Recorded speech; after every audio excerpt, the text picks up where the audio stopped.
सबको जय मसीह की फिर से परमेश्वर को धन्यवाद देना चाहता हूँ। उन्होंने एक फिर मौका दिया और वचन बांटने प्रिपेयर करने में भी सहायता किया और आप सभी लोग को प्रार्थना में याद करने के लिए। तो आज हम एक विषय को देखेंगे। वो सारे मनुष्य जीवन के दिमाग में है, चाहे वो विश्वासी हो या अविश्वासी हो। जीवन का अर्थ क्या है? What is the purpose of our life? तो सारे लोग को एक प्रश्न होता है कि हमारे जीवन का उद्देश्य क्या है, हम क्यों जी रहे हैं, why do we exist on this earth. और इसी को देखते हुए मैं आपको वचन पेश करना चाहता हूं। तो निकालिए उत्पत्ति का किताब 6 अध्याय का 8 से 13 को पढ़िए। Genesis chapter 6 verse 8 to 13। परंतु यहोवा की अनुग्रह की दृष्टि नूह पर बनी रही। नूह की वंशावली यह है कि नूह धर्मी पुरुष और अपने समय के लोगों में खरा था और नूह परमेश्वर ही के साथ साथ चलता रहा। और नूह से शैम और हाम और येफेत नाम 3 पुत्र उत्पन्न हुए। उस समय पृथ्वी परमेश्वर की दृष्टि में बिगड़ गई थी और उपद्रव से भर गई थी। और परमेश्वर ने पृथ्वी पर जो दृष्टि की तो क्या देखा कि वह बिगड़ी हुई है, क्योंकि सब प्राणियों ने पृथ्वी पर अपनी अपनी चाल चलन बिगाड़ लिया था। 13 up to 13। तब परमेश्वर ने नूह से कहा, सब प्राणियों के अंत करने का प्रश्न मेरे सामने आ गया है, क्योंकि उनके कारण पृथ्वी उपद्रव से भर गई है। इसलिए मैं उनको पृथ्वी समेत नाश कर डालूंगा। Up to 13 you have read, no? Okay, thank you। तो ये जो अभी पढ़ा है, आप सभी लोग को तो ये विषय में सभी लोग को मालूम है। इसमें मुझे कुछ परमेश्वर ने कुछ नया चीज दिखा और वो चीज मैं बांटना चाहता हूँ आप लोगों से। तो यहाँ पे क्या हुआ कि नोहा उस समय में पृथ्वी में बहुत पाप बढ़ गया था। लेकिन नूह एक व्यक्ति था, वो जो धर्मी व्यक्ति था, वो परमेश्वर के राह पे चलने वाला व्यक्ति था। तो उनको जब परमेश्वर ने न्याय करने की सोचा तो नूह को एक परमेश्वर ने एक काम दे दिया। वो क्या था काम? कि जहाज बनाने के लिए। क्योंकि परमेश्वर सारे प्राणियों को नाश नहीं करना चाहते थे, वो न्याय करना चाहते थे। लेकिन सभी जितना भी मनुष्य या जितना भी है तो बचाना चाहते हैं। तो इसी तरह हमारे जीवन में भी परमेश्वर ने हम सभी लोग को एक जिम्मेवार दिया है, या एक इंग्लिश में बोलते हैं कि प्लान, मतलब एक उद्देश्य है हम सभी लोग के जीवन में। जैसे परमेश्वर ने जैसे नोहा को अपने अपने योजना को करने के लिए उनको इस्तेमाल किया, वैसे ही परमेश्वर हम सभी लोग जितना भी विश्वासी है उनके जीवन में एक उद्देश्य है। तो हमें ये चीज को ध्यान देने की बहुत आवश्यकता है।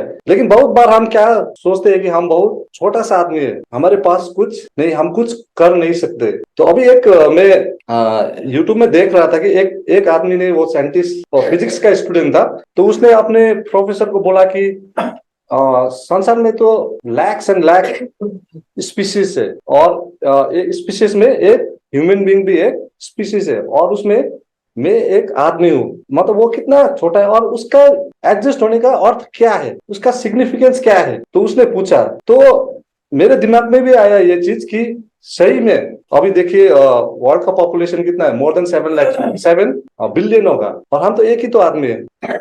लेकिन हमें ये सोचना है कि एक ही होने से भी परमेश्वर का एक उद्देश्य है हमारे जीवन में। वो क्या बोलते हैं? Purpose of our life. और बहुत बार हम अपने बैकग्राउंड को देखते हैं और हम अपने आप को बहुत छोटा समझते हैं। हम अपने एजुकेशन को देखते हैं, हमारा जो भी वीकनेसेस है उसको देखते हैं और हम सोचते हैं कि हमारे पास ताकत नहीं है, पावर नहीं है। लेकिन जब हम अपने देश के बारे में सोचते हैं तो ये मतलब एक परमेश्वर ने बहुत ही बड़ा एक टेस्टिमनी रखा है। अभी आप देखिए इंडिया का क्रिश्चियन का पॉपुलेशन है सिर्फ 2% और 2% में भी सभी लोग तो विश्वासी नहीं है, बहुत ही कम होगा विश्वासी, लाखों में होगा। लेकिन आज आप किसी को पूछे कि बेस्ट मेडिकल इंस्टीट्यूट कौन सा है, बेस्ट कॉलेज कौन सा है, वो सभी लोग प्रभु की ओर से।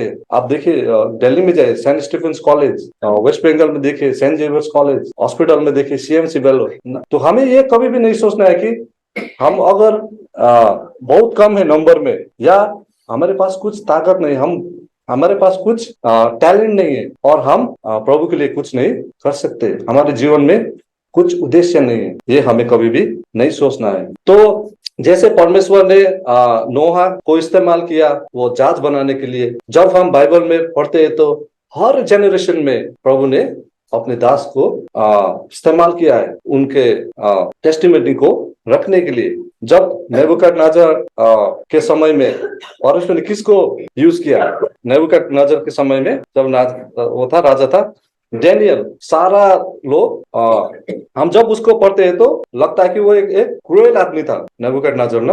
अभी के समय में देखें तो सबसे खतरनाक एडमिनिस्ट्रेटर कौन है अभी संसार में? खतरनाक एडमिनिस्ट्रेटर देश का कौन है अभी? कौन? मोदी तो नहीं।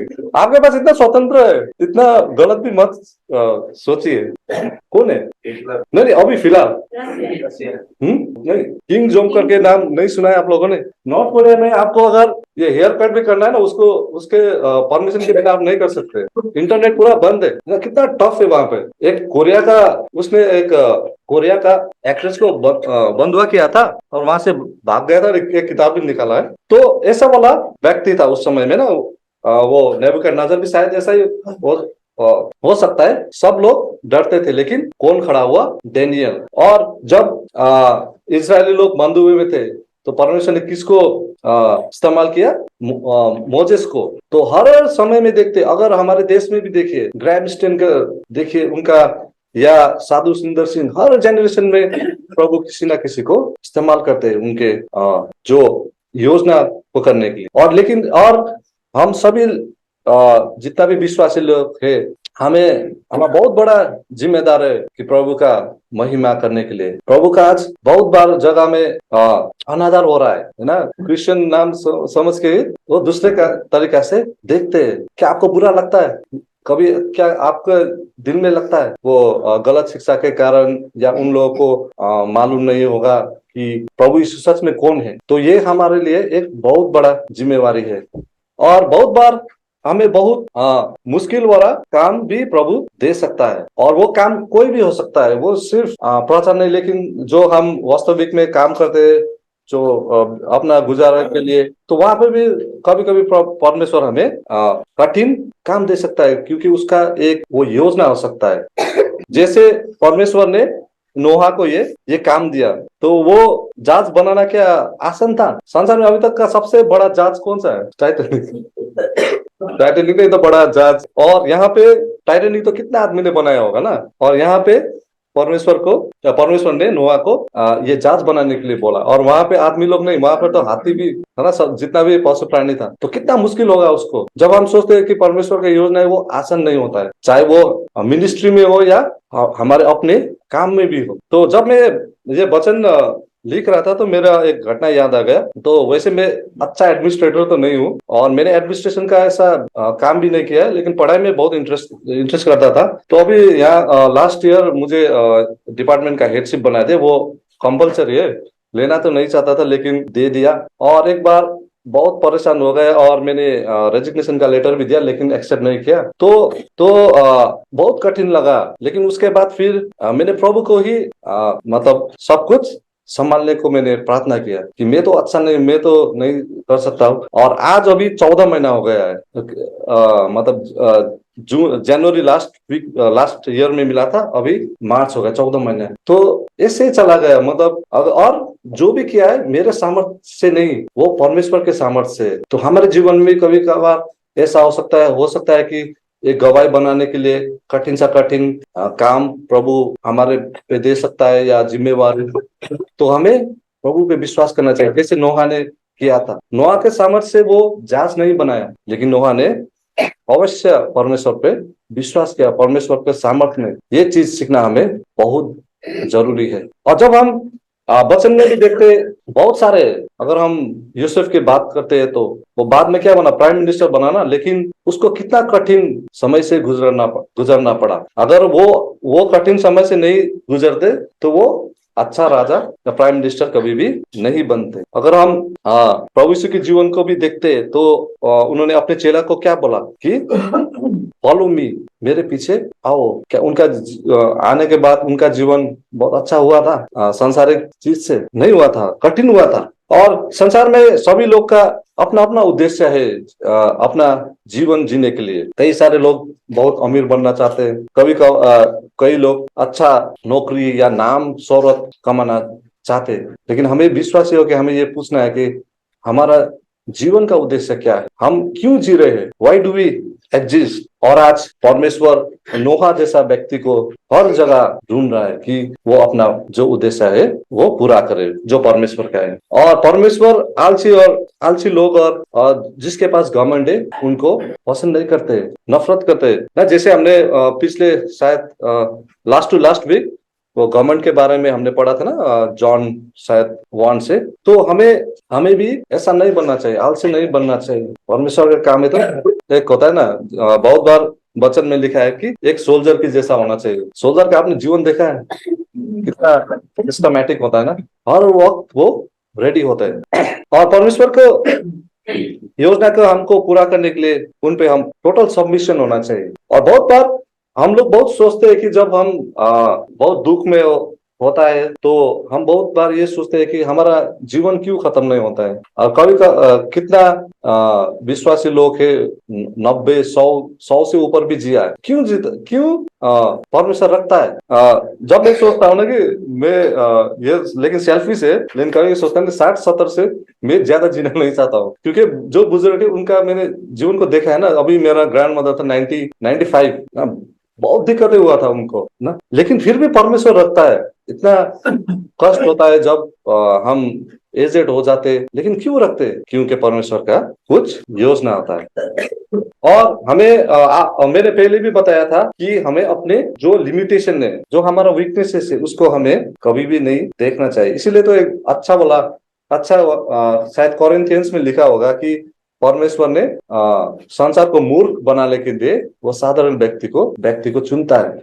जब हम वचन को देखते हैं तो जो प्रभु श्री कृष्ण का चेला था वो एकदम साधारण व्यक्ति थे ना, कोई फिशरमैन था, मतलब एकदम साधारण व्यक्ति था। तो इसलिए जो हमारा जीवन है, जीवन का एक गाड़ी जैसा नहीं चलना चाहिए कि सुबह उठे, ऑफिस जाए, डेली रूटीन काम करा, फिर आया, ऐसा वाला हमें जीवन नहीं जीना। हमें रोज प्रभु को याद करना चाहिए। हम ऑफिस तो जा रहे हैं, लेकिन क्या हम वहाँ पे प्रभु का महिमा कर रहे हैं, ये सोचना चाहिए। संसार में प्रमोशन के लिए या नाम कमाने के लिए तो सब लोग भाग दौड़ कर रहे हैं 24/7 ना।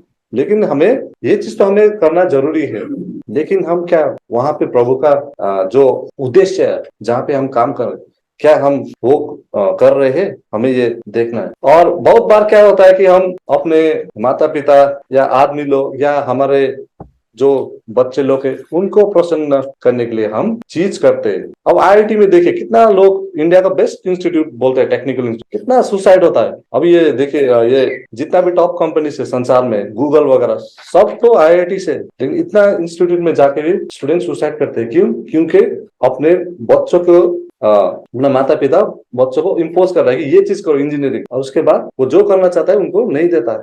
तो हमारे जीवन में भी जो परमेश्वर कराना चाहता है वही हमें करना चाहिए। और एक पढ़िए पहला पत्रुस 3:18-22। अधर्मियों के लिए धर्मी ने पापों के कारण एक बार दुख उठाया ताकि हमें परमेश्वर के पास पहुंचाए। वह शरीर के भाव से तो घात किया गया और आत्मा के भाव से जलाया गया।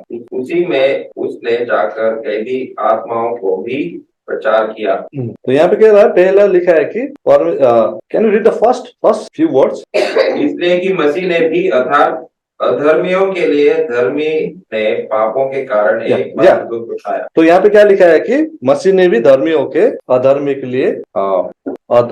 लिए कष्ट उठाया है। तो इसलिए अगर हम परमेश्वर का योजना को तलाश करेंगे और उनके योजना को करेंगे तो हमारे द्वारा और लोग भी बच सकते। जो हमने नोहा के जीवन में देखा, नोहा ने अगर वो जहाज नहीं बनाया होता तो परमेश्वर का जो योजना है अगर वो नहीं करता तो जो बाकी लोग है वो नहीं बच सकते थे। लेकिन उसने बनाया, जो परमेश्वर ने उनको कहा कि तुम ये काम करो, और उसने किया, और उसी के कारण और लोग भी बच गया। तो हमारा जीवन में भी ऐसा ही हो सकता है अगर हम प्रभु की योजना या जो प्रभु यीशु क्रिस्ट ने जो अपने पिता का आज्ञा जो माना, जो आज हम वर्शिप में भी मनन कर रहे थे, तो वो करेंगे तो जो भी है हमारे परिवार या हमारे जहाँ पे हम काम करते, जहाँ पे हम रहते, तो वो लोग भी बच सकते हैं।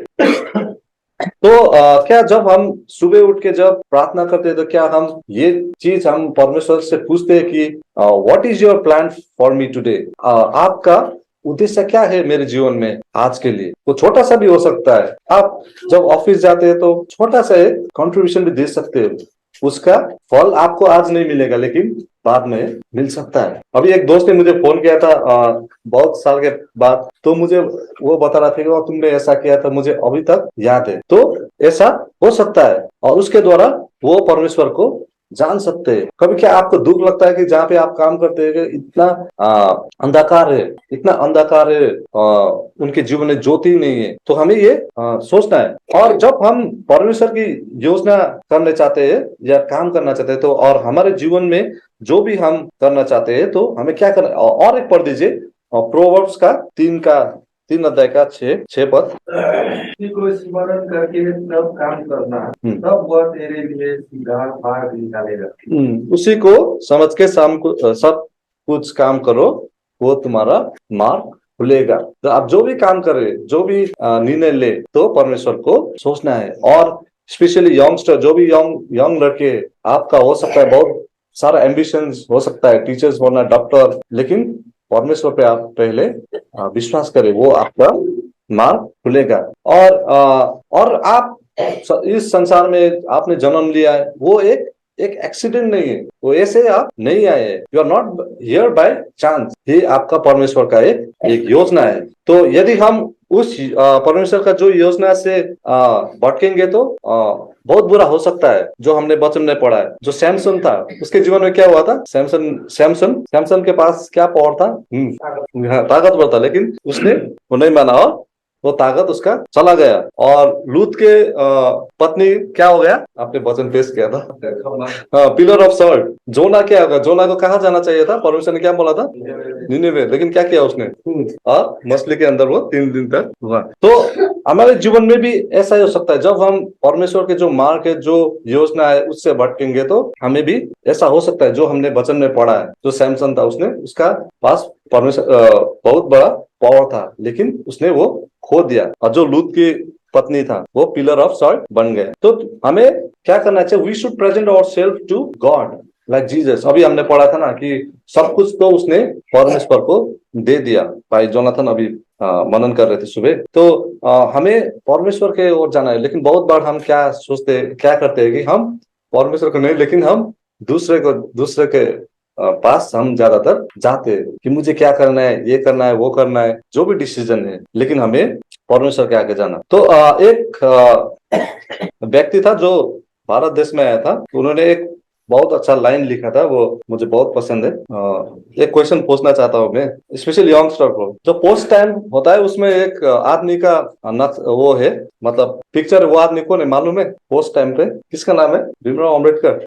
बहुत सारे एक प्रभु का व्यक्ति है वो, मतलब प्रभु का से पहले या विलियम कैरी ना, जो इंडिया में आया था। तो उसने बताया, उसने एक लिखा है उसके किताब में, atom great things for God and expect great things from God. तो जब हम छोटे थे तो हमारा टीचर्स बोलते थे कि तुम्हारा ड्रीम इतना बड़ा होना चाहिए, इतना बड़ा होगा, तुम इतने को अचीव कर सकते हो। अगर तुम्हारा ड्रीम इतना छोटा है तो क्या इतना बड़ा तुम कर पाओगे? नहीं, इतना है तो फिर इतना हो जाएगा। एक बहुत बड़ा मतलब हमें जब छोटे थे तो वो हमें समझाता था और हमें अपने जीवन में एम्बिशियस रहना चाहिए। तो विलियम कैरी ने भी लिखा था कि atom great things for God and expect great things from God. तो हमें अपने आप को पूछना है कि प्रभु के लिए हम कितना बड़ा काम करना चाहते हैं। तो हमें ये पूछना है, जितना बड़ा गोल है हम इतना ही कर सकते हैं, नहीं तो नहीं कर सकते ना। मैं अपने एक छोटा सा एग्जांपल देना चाहता हूँ। तो जब मैंने बाइबल पढ़ा, तो फर्स्ट टाइम जितना भी बाइबल पढ़ा, मतलब कवर अप करने के लिए, तो मुझे लगा होगा 4-5 साल ना, तो मैं बहुत छोटा था। लेकिन लास्ट ईयर मैंने फिर से किया, तो लगभग अब लास्ट बुक पढ़ रहा हूँ, दोनों ही, रेवलेशन और मलाइका है। तो लगभग 15 महीने, क्योंकि मैंने एक प्लान किया कि मुझे इतना पढ़ूंगा। अगर मैंने फिर से सोचता कि मैं 5 साल में फिर से पढ़ूंगा तो हो सकता है कि मुझे 6.5 साल लग सकता था। लेकिन मैंने एक प्लान बनाया कि मैंने कोशिश किया कि मैं 1 साल में पूरा खत्म करने की मैं कोशिश करूंगा। 1 साल से तो ज्यादा लगा, शायद 17 महीने लगा। अक्टूबर से किया था तो मार्च। तो ये चीजें हमें ये चीज सीखना है। और जब हम और इसीलिए हम जहां पर भी हो, जो भी काम कर रहे हैं, तो हमें प्रभु की महिमा कुछ ज्यादा करने की हमें सोचना चाहिए, है ना, कि हम कितने वहां पे इन्फ्लुएंस प्रभावित। एक मैगजीन आता है ना फोर्ब्स का, वहां पे लिखता है कि मोस्ट इन्फ्लुएंशियल पीपल, उसमें एक मोदी जी का भी नाम है। तो मतलब वो लोग सारे संसार में आदमी लोग कितना प्रभावित कर रहे हैं, है ना। उन्हीं को देख के बोलते हैं ना कि मैं ओबामा जैसा बनना चाहता हूँ, मैं ये जैसा बनना चाहता हूँ सेंटर। तो हमें कितना प्रभावित कर सकते हैं। अगर हम सोचे कि हम बड़ा प्रभावितशाली होना चाहते हैं जहाँ पे हम है, तो हम भी उतना ही कर सकते हैं। और जब हम परमेश्वर की योजना की बात करते हैं तो बहुत सारे हमारे जीवन में हिंड्रेंस, रुकावट आ सकता है। हम जॉब की किताब में भी पढ़ रहे थे ना कि सबसे रुकावट कौन था, उनके अपना खुद का दोस्त, तीनों दोस्त ने उसको गलत ठहराया। तो अभी मेरा पत्नी बीमार है और मेरे घर पे कल बोल रहा था कि तू अपने बीवी को मरवा डालेगा। जब से शादी हो उसके बाद बहुत बीमार हो रहा है, तो तुम लोगों को क्रिश्चियनिटी ये तुम्हें फेवर नहीं कर रहा है। तुम एक काम करो, 1 साल के लिए फिर हिंदू में आ जाओ, तो ट्राई करो। तो सबसे बड़ा रुकावट और उसके माँ और मेरी माँ, जैसे अयुब के किताब में हुआ था, अपने ही लोग। और मैं उनको बता भी नहीं सकता हूँ, क्योंकि बाइबल में कभी भी कहीं पर भी नहीं लिखा है कि अगर आप प्रभु यीशु में आओगे तो कभी भी बीमार नहीं हो जाओगे, कभी दुख कष्ट नहीं आएगा। ये तो आने वाला है ना। इसलिए तो प्रकाशित की किताब में लेंगे ना, जब हम प्रभु के साथ होंगे तो ड्रॉप ऑफ टीयर्स भी वहां पे नहीं होगा, वो पोंछ डालेगा ना। तो मैं अब क्या बोलूं, वहां पे कुछ नहीं बोला मैंने। और उनका गलती भी नहीं है, क्योंकि उन लोगों ने जो प्रभु यीशु क्रिस्ट है उनको चखा नहीं है, वो सैल्वेशन, वो मुक्ति को चखा नहीं है। क्योंकि मुक्ति ये बीमार जो दुख उससे भी बड़ा है। और जब हम प्रभु यीशु क्रिस्ट के जीवन में भी जब देखते हैं, तो जब वो क्रूस में जा रहे थे तो किसने रोकने की कोशिश किया उसको? पतरस ने ना। तो जो उसके साथ थे, जो उसके चेले थे। तो हमारे जीवन में भी ऐसा होता है, जब हम प्रभु के उद्देश्य को हम करना चाहते हैं, और हमारे जब हम प्रभु के उद्देश्य को करना चाहते हैं, तो हमें कंपैरिजन कभी भी नहीं करना चाहिए। अब हो सकता है कि हो सकता नहीं, मतलब ये तो नहीं होगा कि मैं तो विलियम कैरी जैसा बन जाऊंगा ना। तो उनके लिए परमेश्वर का दूसरा योजना था, और मेरे लिए दूसरा योजना है। हो सकता है मेरे लिए छोटा है, लेकिन उससे कुछ लोग प्रभावित हो सकता है। तो हमें ये चीज कभी भी नहीं करना है। जब हम बाइबल में भी देखते हैं तो अभी मैंने आपको उदाहरण दिया, मोजेस को दूसरे तरीका से परमेश्वर ने इस्तेमाल किया, और नोहा को दूसरे चीज के लिए। तो हम हर एक जन के लिए प्रभु का अलग अलग योजना है। और हमें ये चीज भी सीखना है कि हम 100% कभी भी नहीं बन सकते, लेकिन हमें कोशिश करना चाहिए जहां पर भी हम हो सकता है कि हम क्रिस में आके तो 100% कभी झूठ नहीं बोलते, ऐसा तो शायद इनडायरेक्टली भी तो हम कई सारे चीज करते होंगे ना। डायरेक्टली झूठ नहीं बोलते हो सकता है, लेकिन इनडायरेक्टली अब जब आप जांचेंगे ना। लेकिन हम बहुत बार बोलते हैं ना प्रभु दयालु है, तो इसका मतलब नहीं है कि उन्होंने हमें लाइसेंस दिया है कि हम पाप करें। हमारा जीवन में सुधार की आवश्यकता है, वो होना चाहिए। और कभी हम जब गिर जाए, जब हम पाप में, तो कभी भी हमें पीछे नहीं हटना है कि अपने आप को दोषी नहीं, मुझे तो मैं लायक ही नहीं हूँ, ये कभी भी नहीं हमें सोचना है। क्योंकि God is a god of restoration, वो हमें पूर्णता करते हैं। तो यही मैं खत्म करना चाहता हूँ।